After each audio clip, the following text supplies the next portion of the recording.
E aí, já pensou em ganhar muito dinheiro com um canal de corte igual esse daqui que você está assistindo? No primeiro link da descrição temos um aulão para você que quer começar um canal de cortes e faturar muito aqui na internet. Também teremos planilhas que irão te ajudar na hora de organizar a produção do seu canal. Tá esperando o quê?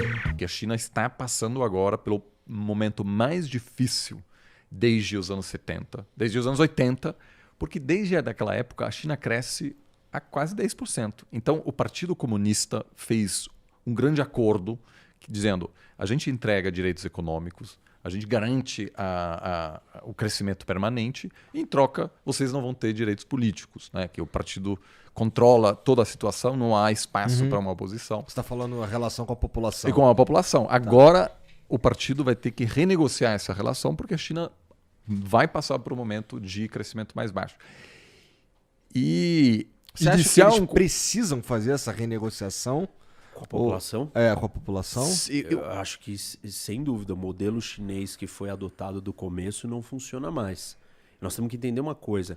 Quando você fala de modelo econômico, sei lá, uma economia, ela pode ser sustentada por exportações, por exemplo, que foi o início do modelo chinês, foi esse. A China vender para fora. Que foi grande parte da força alemã, é isso. Um modelo econômico de exportação. Fabrica um monte de coisa e vende para o mundo. A China isso é interessante, virou a fábrica do mundo. Eu vi um tweet teu mostrando que a relação comercial do Brasil ela é dominada pelo tanto exportação quanto importação pela China, né? Isso, cada vez mais importante. E essa é um modelo econômico. A China, ela começou com esse modelo econômico porque ela tinha uma vantagem competitiva, que era a mão de obra barata. Então ela tinha como produzir... Tinha? Hoje a mão de obra não é mais tão barata. Essa é parte do problema econômico que a China tem. Entendi. Porque assim, quando você começa com um modelo econômico, você fica preso a ele. Porque ele dá certo. E você não vai se adaptando, só que as situações vão mudando, você precisa mudar o seu modelo econômico. E é muito difícil para um país fazer isso sem grandes choques, sem grandes crises econômicas. A história do Brasil, nos anos 80, uma das nossas crises, anos 60, e vários outros países do mundo tiveram essas grandes crises que são choques de mudança do seu modelo econômico. E o que acontece? A China, quando ela perdeu parte da exportação, isso vem com a crise de 2008, ela começa a ser uma economia que vai crescer na base do investimento, mais do que exportação até. Mas desde o começo a China investiu muito. Investimento de quem? Do governo. Tá.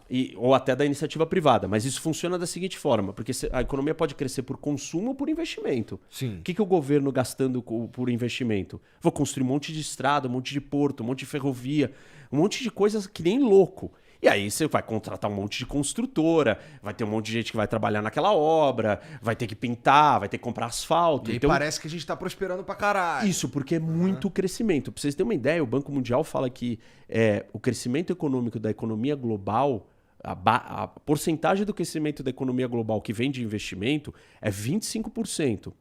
Economias maduras é de 17% a 25%. Economias... emergentes de uns 28 a 32. A China é 50%. Porra. Nenhum país na história teve esse tamanho de porcentagem do PIB em uma economia de investimento. Vocês conseguem prever qual é o efeito disso? O efeito é o seguinte, só completar o raciocínio. Tá. O que acontece? Você começa a direcionar dinheiro para coisas que são investimentos não produtivos. Então, por exemplo, os governos locais das províncias chinesas, eles não têm receita muito boa de cobrar impostos. Aí o que ele faz? Ele começa a construir estradas que não servem para nada, que vão a lugar algum, grandes trens de alta velocidade que não conectam nada com nada. Então, é infraestrutura sobrando. E esse dinheiro é mal investido. E aí, como esse excesso, para você conseguir investir tanto, você precisa ter poupança. E a China é o país que tinha a maior poupança da história do mundo. 50% do PIB era dinheiro de poupança, guardado. E quem que guarda esse dinheiro? A economia tem que estar concentrada na mão de empresas e do governo, e não das pessoas. As pessoas não guardam tanto dinheiro, porque elas gastam. Então você tirou o poder da população para dar o poder para esse modelo econômico. E aí o que aconteceu? Você começou a se endividar muito. Porque esse investimento, essas infraestruturas que não servem para nada, só começaram a gerar dívida. Porque você começou a dar dinheiro para um monte de gente construir mais estrada e mais apartamento. Então tem 2 setores da economia chinesa que movimentaram a economia durante todo esse tempo, que são o setor imobiliário e o setor de infraestrutura. Investimentos não produtivos. E isso aconteceu há uns 15 anos atrás. Ou seja, há 15 anos atrás o modelo econômico tinha que sair do investimento e entrar no consumo. Para fazer isso, o que você precisa virar e fazer? Você precisa ter um acordo com a população diferente. Aonde é o seguinte, eu vou começar a distribuir mais riqueza para a população. Só que isso vai contra o modelo político chinês, aonde a concentração da riqueza está na mão do Estado. O Estado detém as empresas, que são a maioria delas estatais, e o governo. Então, a população não recebe o dinheiro. Não tem salários melhores, não tem aposentadoria, não tem previdências, não tem benefícios sociais melhores. E para fazer essa transição, para você virar uma economia de consumo, você precisa distribuir o dinheiro e entregar o dinheiro para as pessoas. E a China não está preparada para fazer isso porque isso é uma transição política. E se ela não fizer isso, a economia chinesa vai continuar se endividando a uma velocidade muito maior do que o seu PIB cresce. De 2008 para cá, a porcentagem da dívida do PIB chinês pulou de 150% para 280% hoje. Esse é o maior crescimento da história de nenhuma nação nesse período de tempo. Por que isso está acontecendo? Porque você está enfiando dinheiro em coisa que não serve para nada. O quê? Um monte de prédios de apartamentos que não tem quem compre. Porque não tem dinheiro da população para comprar. Mas essas construções desses prédios vazios, dessas estradas que não chegam a lugar nenhum, elas entregam crescimento econômico. E aí hoje a China tem 2 opções. Ou ela muda o modelo e entrega o dinheiro para a população, só que isso fere o modelo comunista de um partido único, centralizador, que vai ter que dividir poder. Se mais gente começa a ter dinheiro, mais gente começa a ter poder. Então, se é um grande empresário, milhões de grandes empresários ou milhões de pessoas com dinheiro, elas começam a ficar insatisfeitas. Falar, peraí, não quero que esse negócio seja mais desse jeito. E ou você faz isso, ou você desacelera a economia para baixar a dívida, o crescimento da dívida, porque você está investindo em coisas que não têm sentido, e aí a economia chinesa vai desacelerar brutalmente, e isso vai afetar o que o Oliver colocou, que a legitimidade do Partido Comunista vem exatamente de você entregar crescimento econômico em peso substancial, e aí é um problema gigante, ou você muda o modelo, só que muda o modelo bate com a política. O que a China está fazendo? Nenhum nem outro. Ela não está desacelerando e ela não está mudando para o consumo. Dobra a aposta. Tipo, o que os governos locais estão desesperados? Vamos construir nova infraestrutura. Infraestrutura do quê? Estrada de lugar nenhum para lugar nenhum. Mais prédio. Então, tem uma bolha gigantesca nesses 2 setores. O de infraestrutura. O imobiliário é muito mais grave. 30% da economia chinesa depende do setor imobiliário e o resto, uns outros 25%, está em infraestrutura. Eles estão dobrando a aposta.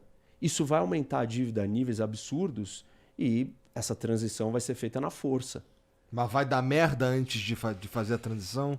Eu acho que o regime chinês está muito mais consolidado do que o governo russo, por exemplo, né? Apesar de agora de uma tentativa de prorrogar, provavelmente por pelo menos mais 10 anos da liderança do Xi Jinping, que Quantos anos? 10 anos? Eu acho que 10 anos eu acho aprovou difícil, mais seria 5, mais né? 2 Aprovou mais mandatos, né? Tá. Aquilo complica o modelo das últimas décadas, que sempre foi de responsabilizar várias lideranças e também permite fazer pequenas correções, não culpar uma pessoa só. Ou seja, havia aí um sistema bem amarrado, eu acho. Aquilo agora está piorando um pouco, porque tudo vai depender do Xi Jinping, e se alguma coisa dá errado, ele não tem mais o primeiro-ministro para culpar, etc. Que o atual primeiro-ministro é o primeiro-ministro menos poderoso das últimas décadas, que mal aparece no debate público, porque o Xi Jinping, assim, se você lê um jornal chinês, Só se fala só dele. se fala dele. Isso, obviamente, isso dá menos margem de manobra para fazer pequenas correções. E, para mim, o grande exemplo disso, né, ouvindo o discurso dele agora no domingo, na ocasião do 20º Congresso Nacional do Esse Partido episódio Comunista. é mega importante. Né, que é o evento político mais relevante. Foi ontem, assim, tipo, esse é um grande momento do que está acontecendo na China. Uma grande Explica encenação. por que isso é importante. Porque porque a China, por ser um país não democrático, ele é muito mais difícil de ser compreendido e estudado do que, por exemplo, os Estados Unidos, onde todos os grupos políticos se manifestam abertamente. Então tem os sindicatos, tem o Partido Democrata, tem o Partido Republicano, tem os governos estaduais, tem prefeitos, tem a imprensa. Então é um país, cada um fala o que pensa. é um país transparente. Então, para nós, por exemplo, debate é público. acompanhar o debate acaba sendo mais fácil. É claro que acontecem algumas coisas que requer muito estudo. Agora, dedicando 5 anos de estudo ao cenário político americano, eu tenho uma noção muito melhor do que pode acontecer do que dedicando 5 anos de estudo à política chinesa, que acontece nos bastidores, porque não há uma oposição legal, né? Não pode haver outros partidos, né? Um sistema leninista de um partido só. Agora, existe resistência ao Xi Jinping dentro do partido? Muita resistência. É claro, há alas, facções brigando, etc. Então, muitas investigações de corrupção, na verdade, são manobras para tirar inimigos, etc. Isso existe em todas as sociedades, mesmo as ditaduras, né? Então, isso pode... Ele corre algum risco? Não corre, Acho né? que não. Acho que não corre. Mas só para dizer assim, que as pessoas não falam livremente, então quando você vai para a China, é preciso ler entre linhas, ver pequenas mudanças na retórica, nos jornais, etc. Mas é muito, muito mais difícil.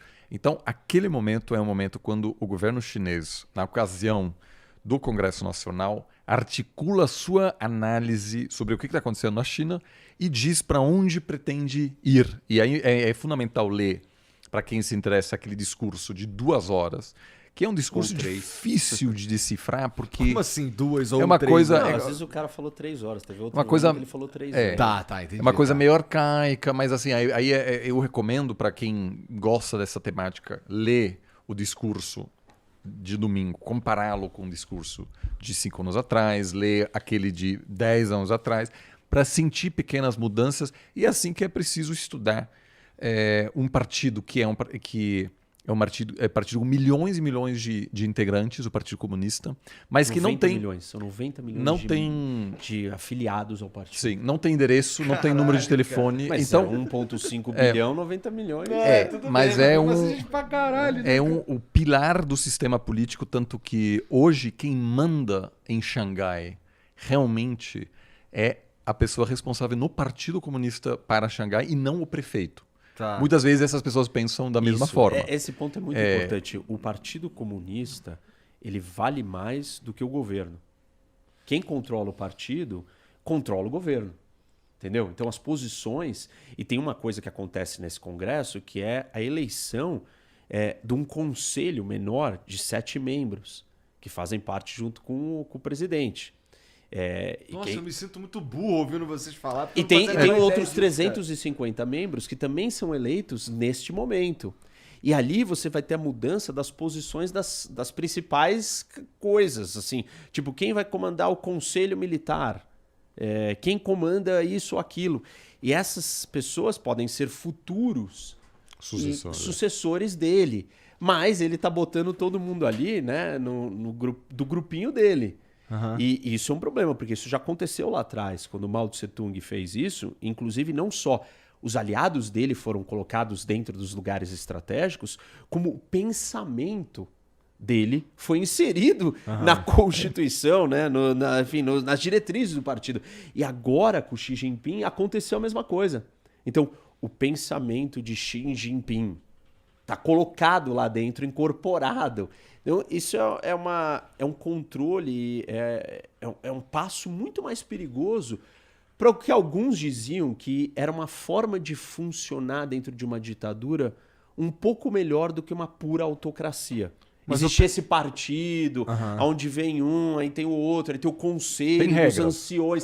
Em regra diziam, olha, isso daqui é uma forma pragmática, um pouco mais funcional de gerir um negócio tão gigante, uma ditadura. E tinha um pragmatismo, por exemplo, durante a época do Mao Tse Tung não tinha empresário fazendo parte do Partido Comunista. Para aquilo era seria impensável. Isso, Depois a China não, tudo bem, agora empresário pode fazer parte do Significa partido. que o pensamento do Xi Jinping não está necessariamente alinhado com o de Mao Tse Tung. Olha, eu acho que o Partido Comunista tem um grande histórico de pragmatismo, porque você não consegue governar um país que se transforma porque fica muitas vezes mais rico do que era antes, sem se adaptar totalmente. É importante que mude mesmo. Agora né? o problema Então, é que mas ele não tá deixando. É, O que ele agora- tá fazendo não é isso. O que ele tá virando é falando assim, acabou essa historinha aqui. Dividir o poder. Pô, a Agora, China é uma master ditadura. Assim, dizendo pura e claramente. Uma das maiores ditaduras que o mundo já viu. Porque você controlar essa quantidade de pessoas com esse nível de controle que eles têm. E essa quantidade de grana também, Isso, né? e essa quantidade de economia dominada.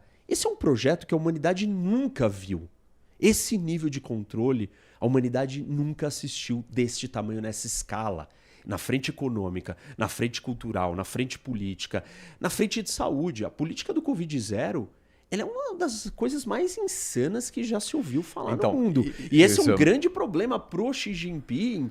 É um fruto, uma consequência desse controle absoluto que ele exerceu. A ponto de ele vender um negócio para a população e ele proibir as vacinas de mRNA, RNA, ele não deixar a contaminação de nada. Então a população chinesa ela tá zero preparada para um grande surto. E se realmente tiver um grande surto de Covid, o nível da tragédia dentro da China é monstruoso. E isso está se retroalimentando por causa de uma política absurda e real. Nada pragmática, eu diria, com a realidade do que é o Covid. As pessoas precisam pegar, você precisa vacinar, você precisa priorizar uma parcela da população que corre mais risco, são os mais idosos. Você precisa ter as vacinas que são as mais fortes, que são as que a China não aceita. Então, a China fez tudo ao contrário na cartilha. E isso está deixando o país muito mais vulnerável. Entendi. E economicamente, a China está fechada há meses por causa dessa política insana de um cara maluco que virou e falou assim, vai ser assim, e ninguém está confrontando ele, e agora a população também comprou, porque a população virou e falou assim, não, realmente o Covid vai matar todo mundo, se a gente não fizer isso, a gente já era. Enquanto o aprendizado da pandemia foi mostrando que a melhor política foi, no primeiro momento teve o isolamento, depois teve vacina, depois tem anticorpos naturais, é uma combinação de coisas que foram acontecendo. A China ela se isolou e virou e falou assim, não tem nada disso. Vai ser todo mundo, ninguém tem contato com ninguém, ninguém vai ter Covid no país inteiro. Olha o tamanho da população, o que aconteceu? A economia chinesa está sendo destruída por isso. Nós não estamos mais na discussão inicial, fecha ou não fecha, não é isso.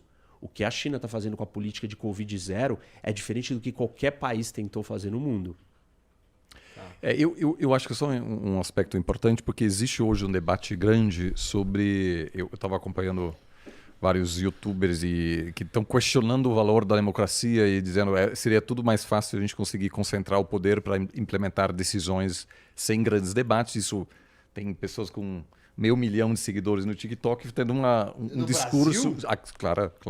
Eu não quero agora citar essas pessoas. Não citar, não, mas você é um burro. Não, então assim, uma coisa que eu acho fundamental o Xi Jinping hoje não tem um incentivo de escolher o melhor primeiro-ministro que a China já teve, porque não há um incentivo para ele ter pessoas que possam brilhar, porque quer, no fundo, hoje concentrar todo o poder, então há um incentivo para se juntar, para ter uma equipe até razoável, mas não brilhante, porque aquilo pode representar uma ameaça. E por isso que sistemas que têm uma alternância de poder programada são fundamentais, porque chega um momento em que o seu tempo no poder chega ao fim, aí você passa, você deixa de participar da eleição, perde uma eleição para deixar uma nova geração chegar ao poder, porque todo mundo erra. Não há líder no mundo que... a gente tem mitos na nossa imaginação sobre um passado glorioso, Líderes etc. perfeitos. Mas todas as lideranças políticas erram com muita frequência. Então, E agora... Todos os seres humanos erram. Todas, não são só as lideranças. E porque a é muito difícil. complexidade do cenário mundial, problemas, pelo muito amor de difícil. Deus. Então, é. assim, porque são os maiores problemas de uma sociedade. Então, Sim. ter momentos mais breves assim permite que pode haver uma correção que eu concordo. Eu acho que a economia chinesa vai conseguir superar esse momento de alguma maneira, porque apesar das distorções que esse problema produz, existe hoje, acho que um pragmatismo talvez no nível abaixo dessas lideranças que é razoável.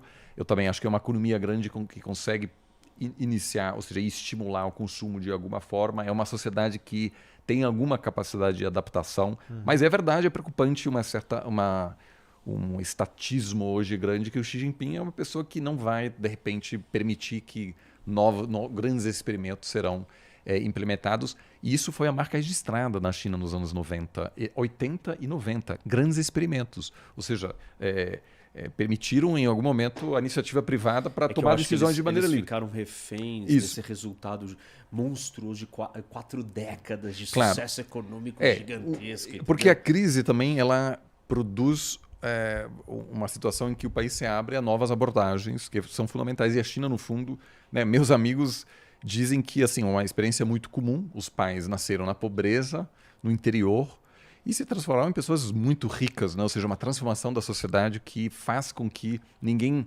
quer fazer uma coisa completamente diferente, porque a coisa vai muito bem assim do ponto de vista econômico. Significa que mesmo tudo que tá sendo feito não representa um crescimento artificial. Tá acontecendo alguma coisa foda mesmo. Aconteceu. Esse gargalo que existia de investimento, de infraestrutura. Não tinha estrada, não tinha porto, não tinha ferrovia nenhuma, não tinha fábrica nenhuma. Então foi necessário. Por isso que cresceu durante 4 décadas. O problema é que agora não é mais. Só que não é funciona mais, porque mais, agora é um excesso de coisa inútil. Que o valor do custo da mão de obra, ou o quanto que uma sociedade pode absorver aquela infraestrutura ou aqueles imóveis, não faz mais sentido com o poder de compra é mais das barato pessoas. você produzir no Vietnã hoje. Então, Isso, né, entendi. Por quê? Caralho. Porque tem um problema assim, que isso chama a armadilha da renda média. Middle Income Trap. O que uma nação faz? Quando ela é muito pobre e ela começa a crescer, é muito fácil dela crescer rapidamente. Porque ela é bem pobre. Porque ela é muito pobre. Então você tem uma vantagem, qualquer coisa que você der para as pessoas, você deu emprego para um monte de chineses que não tinham, morriam de fome, então eles vão aceitar trabalhar por 50 centavos. E vão trabalhar. Então, naquele momento, você tem um crescimento muito rápido. Mas conforme o país vai se desenvolvendo, os salários vão aumentando. E, por exemplo, no caso da China, a vantagem competitiva inicial, que era excesso de mão de obra muito barata, deixou de existir. Então, por que eu vou ter uma fábrica? E olha o problema político e geopolítico mundial dessa história. Por que eu, Estados Unidos, vou construir uma fábrica ou vou deixar que o meu telefone seja produzido na China, enquanto os americanos aqui vão perder os empregos deles? Então, no começo, a diferença de preço é tão gritante que vale a pena. Vale a pena. Mas depois que a China começa a crescer e o trabalhador chinês começa a ganhar mais, ele começa a querer mais. Aí ele quer os direitos dele, o que tá certo. Mas aí a China já não é mais tão competitiva. Vale o risco, a divisão e a tensão política interna para os Estados Unidos continuar produzindo esse iPhone lá? Ou é melhor ir para o Vietnã ou para outros lugares? A Índia. E aí qual que é o problema? O problema que todas as nações enfrentam é como é que é esse salto, a hora que você bate nessa renda média? E aí a grande dificuldade. Pouquíssimas nações, nos últimos tempos, na história da humanidade, conseguiram romper isso. Coreia do Sul, os tigres asiáticos, mas países pequenos. A gente não viu isso acontecendo com países grandes. Então a China andou até aqui. O próximo passo, ela vai precisar ser a grande produtora das grandes coisas que o mundo compra. Por exemplo, as BMWs, os Volkswagens, as grandes coisas de valor agregado, e não o plástico, o brinquedo, entendeu? Ou a coisa barata que ela é a fábrica do mundo. Ela vai ter que ter as marcas dela com o valor agregado para conseguir contratar caras que não vão receber o saláriozinho de operador da fábrica, mas vão ser grandes executivos de empresas gigantescas mundiais. Esse salto não é fácil de dar. E aí a gente entra numa outra discussão da política internacional, da geopolítica do mundo, que é a tecnologia. A fórmula para a China dar esse salto é apostar na revolução tecnológica e se tornar o país de ponta da tecnologia. Por isso que a briga geopolítica do mundo. Não tá